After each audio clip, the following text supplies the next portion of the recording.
ఉపాధ్యాయులకు సంబంధించి గతంలో జగన్ ప్రభుత్వం కొన్ని నిబంధనలు అమలు చేయమంటే అప్పుడు వాళ్ళందరూ ఆగ్రహించి జగన్ ప్రభుత్వంని వ్యతిరేకించేవాళ్ళు.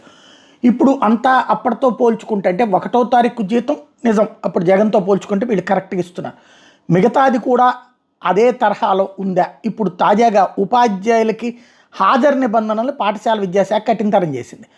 టీచర్లు బడులకు ఉదయం 9 గంటల తర్వాత వస్తే, ఆలస్యంగా వస్తే లేటిన్ కింద కౌంట్ చేస్తారు. 10 నిమిషాలు వెసులుబాటు ఇస్తారు, గ్రేస్ పీరియడ్. అది నెలలో 1-2 రోజులు మాత్రమే. అలాగే ఉదయం సెలవు పెట్టి మధ్యాహ్నం పాఠశాలకు వచ్చేవాళ్ళు 1 గంట లోపు రావాలి. ఆ తర్వాత హాజరు నమోదు చేస్తే లేటిన్. ఉదయం పాఠశాలకు హాజరే మధ్యాహ్నం సెలవు పెట్టిన వాళ్ళు 12:30 గంటల కంటే ముందుగా అవుట్ టైం నమోదు చేస్తే వేగంగా వెళ్ళిపోయినట్టు అన్నటువంటిది కౌంట్ అవుతుంది. ప్రాథమిక పాఠశాలలో సాయంత్రం 3:30 గంటల కంటే 1 నిమిషం ముందు, ఉప ప్రాథమిక ఉన్నత పాఠశాలలో సాయంత్రం 4 గంటల కంటే 1 నిమిషం ముందు అవుట్ టైం నమోదు చేసిన అది ఎర్లీ అవుట్గా పరిగణిస్తారు.